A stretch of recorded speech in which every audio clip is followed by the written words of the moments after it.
অসমৰ অংগনবাদী কৰ্মী সহায়িকাসকলে কিন্তু আজি সচল গুৱাহাটীত উপস্থিত হৈছে ধৰ্ণা কাৰ্যসূচী ৰূপায়ণ কৰাৰ কাৰণে, বিক্ষোভ কাৰ্যসূচী ৰূপায়ণ কৰাৰ কাৰণে। এইটো কাৰণতে তেওঁলোকে আজি সমবেত হৈছে যে তেওঁলোকক বাজেট অধিৱেশনত যি ঘোষণা কৰিছিল মাননি বৃদ্ধিৰ কথা উল্লেখ কৰিছিল, কিন্তু তাত কোনো ধৰণৰ আবণ্টন দিয়া হোৱা নাই বা কিমান পৰিমাণৰ ধন ধাৰ্য কৰিছে, কিমান মাননি বৃদ্ধি কৰিব, দৰমহা কিমান বৃদ্ধি কৰিব, সেয়া কিন্তু উল্লেখ কৰা নাছিল, যাৰ কাৰণে নেকি অসন্তুষ্টি প্ৰকাশ কৰিছে। আৰু আজিৰ দিনটো ঘোষণা কৰা হৈছিল অসম ৰাজ্যিক অংগনবাদী কৰ্মী সহায়িকা সন্থাৰ ফালৰ পৰা। আজিৰ দিনটোত আজি দিনৰ 11 বজাত সচলত সকলো অংগনবাদী কৰ্মী সহায়িকাসকলে উপস্থিত হৈ বিক্ষোভ কাৰ্যসূচী ৰূপায়ণ কৰাৰ কাৰণে দিন ধাৰ্য কৰা হৈছিল। কিন্তু ৰাতিপুৱাৰ ভাগত দেখিবলৈ পোৱা গৈছে যে অসমৰ বিভিন্ন জিলাৰ পৰা অংগনবাদী কৰ্মী সহায়িকাসকল আহি আছিল, যাত্ৰা কৰিছিল সচললৈ বুলি, কিন্তু তাৰ মাজতে আৰক্ষী বিভাগে পুলিচে বাধা আৰোপ কৰাৰ কাৰণে বহু অংগনবাদী কৰ্মী সহায়িকা উপস্থিত হ'ব নোৱাৰিলে সচলত। এনেদৰে তথাপিতো সহস্ৰাধিক কৰ্মী সহায়িকা বৰ্তমান প্ৰতিবাদ সাব্যস্ত কৰি আছে, শ্লোগান দি আছে। আৰক্ষীৰ এই কাৰ্যত প্ৰতিক্ৰিয়া প্ৰকাশ কৰিছে CITUৰ নেতা তপন শৰ্মা ডাঙৰীয়া আৰু অসম ৰাজ্যিক অংগনবাদী কৰ্মী সহায়িকা সন্থাৰ সভানেত্ৰী জয়মতী দাস ডাঙৰীয়ানী। চাওক বিশেষ মন্তব্য। প্ৰতিবাদকাৰীক অসম চৰকাৰৰ আৰক্ষীয়ে বাধা দিছে, আমি ইয়াক ধিক্কাৰ জনাইছো। অসম ৰাজ্যিক অংগনবাদী কৰ্মী আৰু সহায়িকা সন্থাই আজি সচল ধৰ্ণাস্থলীলৈ আহিছিল। তেওঁলোকে এটা আবেদন জনাবলৈ আহিছিল আৰু তেওঁলোকক আজি নলবাৰী, দৰং, গোৱালপাৰা, ধুবুৰী, আমাৰ বাক্সা, আমাৰ কামৰূপ, দক্ষিণ কামৰূপ, নগাঁও, হোজাই ইত্যাদি জিলাৰ পৰা আহিব বিচৰা সকলক বাধা দিছে, ভাবুকি প্ৰদান কৰিছে, চিঠি দিছে, পত্ৰ দিছে, আইনৰ ধাৰা উল্লেখ কৰি কৈছে আপোনালোকৰ বিৰুদ্ধে শাস্তিমূলক ব্যৱস্থা গ্ৰহণ কৰা হ'ব। এই ধৰণৰ কাৰ্যক আমি ধিক্কাৰ জনাইছো।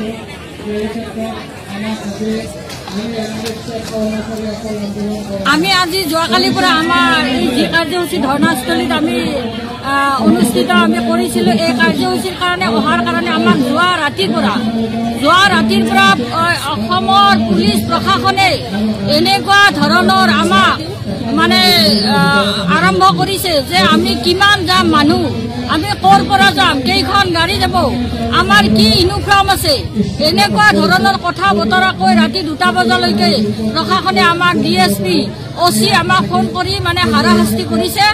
লগতে আমাৰ বাক্সা জিলাৰ পৰা জালা, গোবৰ্ধনা, বৰমা, ধমধমা সকলো ঠাইৰ পৰা আমাৰ মুছলপুৰ থানা এতিয়ালৈকে আমাৰ 10খন গাড়ী তাত ভৰাই ৰাখিছে, বৰবৰী থানাত ভৰাই ৰাখিছে, বাগানপাৰা, বৰমাত, জালাহত এই সকলো অঞ্চলতে আমাৰ বান্ধৱীসকলক প্ৰতিবাদ আমি সচলত অহাৰ কাৰণে আমি যি ওলাই আহিছিলোঁ আৰু এই সচলত আমি তেখেতসকলক কৈছোঁ যে আমি সচলত যাম, আমি সচলত যোৱাৰো আমাৰ অধিকাৰ নাই নেকি, আৰু যদি আছে এই অধিকাৰ তেতিয়াহ'লে আপোনালোকে যদি বিশ্বাস নকৰে তেতিয়াহ'লে আমাক লৈ বোলক, সচললৈ লৈ বোলক, আমাক সচলত থৈ আহক।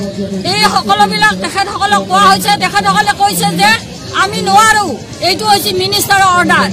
এনেকুৱা ধৰণৰ তেখেতসকলৰ মুখৰ পৰা আমি কথা বতৰা গম পাইছোঁ। আৰু আজি আমাৰ বান্ধৱীসকলে প্ৰতিবাদ কৰিবলৈ অহা বান্ধৱীসকলে যি আমাক 1 অক্টোবৰৰ পৰা আমাৰ মাননীয় মুখ্যমন্ত্ৰী মহোদয়ে কৈছে যে 1 অক্টোবৰৰ পৰা আমাক দিব, কি দিব, এই কি বস্তুটো, কি প্ৰশ্নটো আমাক বাজেটত কি দিব, সেই প্ৰশ্নটো উত্তৰ বিচাৰি আজি আমি সচললৈ আহিছোঁ। আৰু সচললৈ অহাৰ ক্ষেত্ৰত আমাৰ বহু বান্ধৱী আজি বঞ্চিত হৈ আছে, তাৰ কাৰণে আমি এই কাৰ্যসূচীক আমি যথেষ্ট পৰিমাণে আমি ধিক্কাৰ জনাইছোঁ। হয়, আজি ইমান দুখ পালোঁ, সাংঘাতিকভাৱে দুখ পালোঁ। যোৱা বাজেটত আপোনালোকে সকলোৱে জানে, অসমৰ ৰাইজে জানে যে আঁচনিভুক্ত কৰ্মচাৰীসকলক চৰকাৰে মাননীয় হিমন্ত বিশ্ব শৰ্মা দেৱেও 26 জানুৱাৰীকে ধৰি কেইবাদিনো কৈছে যে অংগনবাদী আশা আৰু ৰান্ধনীৰ দৰমহা বৃদ্ধি হ'ব। বহুত ভাল লাগিছে, আমিতো আচলতে দৰমহা নাপাওঁ, আমি মাননিহে পাওঁ। এই দৰমহা শব্দটো শুনা কাৰণে মাননীয় মুখ্যমন্ত্ৰীৰ মুখত ফুল চন্দ্ৰ পৰিবলৈ মানে আবেগ অনুৰোধ কৰিছোঁ ভগৱানৰ ওচৰত। যিয়ে নহওক, আজি আমি সচলত আহিব লগাৰ কাৰণ হ'ল আন্দোলন, বাজেট চলি আছে, অসমত বাজেট চলি আছে। মাননীয় বিত্তমন্ত্ৰীয়ে যি বাজেট পাঠ কৰিছে 10 তাৰিখে, সেই 10 তাৰিখেই মানে ঘোষণা কৰিলে যে অংগনবাদীসকলক অক্টোবৰৰ 1 তাৰিখে মাননি বৃদ্ধি কৰিব, কিন্তু মাননি বাজেটত ধন আবণ্টনে কৰা নাই। মাননি কিমান বৃদ্ধি কৰিব সেইটো ঘোষণাও নাই। আমি উপায়ন্তৰ হৈ 11 তাৰিখে বিভাগীয় সঞ্চালকৰ ওচৰত গ'লো। তেখেতে কৈছে দিবতো, আপোনালোকক দিব, আমাক দিব, কিন্তু কিমান দিব সেই হয়। আমি মাননি বৃদ্ধি কিমান কৰিব এইটোৰ কাৰণে আজি সচলত আহিছিলো, কিন্তু গোৱালপাৰা জিলাত একাংশ স্থানীয় পুলিচে বাছবিলাক ধৰিছে আৰু অংগনবাড়ী কৰ্মীবিলাকক আঁতৰাই লৈ গৈছে। বাছত ভাড়া দিছিলে। এইটো কি হিটলাৰী কাৰবাৰ চলিছে? এইটো কি হিটলাৰী কাৰবাৰ হয়নে নহয়? বাছ আনিছে, পইচাৰে আনিছিল, এতিয়া বাছবিলাক ঘূৰি ঘূৰি গ'ল। অসমৰ নিৰীহ এই তৃণমূল পৰ্যায়ত থকা মহিলা কৰ্মচাৰীসকলৰ ওপৰত হিটলাৰী কাৰবাৰৰ বাহিৰে অন্য একো নহয় বুলি আমি বিবেচনা কৰিছো। আৰে বাবা, শাসন কৰক। আমিতো পুলিচ বন্দুক বাৰুদ লৈ অহা নাই।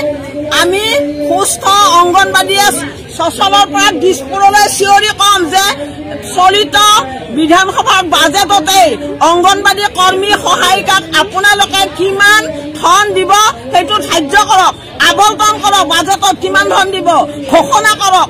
তাকে কৰিব আহোঁতে পুলিচৰ এনেকুৱা অমানৱীয় বুলি ক'ব লাগিব, অমানৱীয়, অসহনীয় কথাবিলাক আমাৰ ভাল লগা নাই।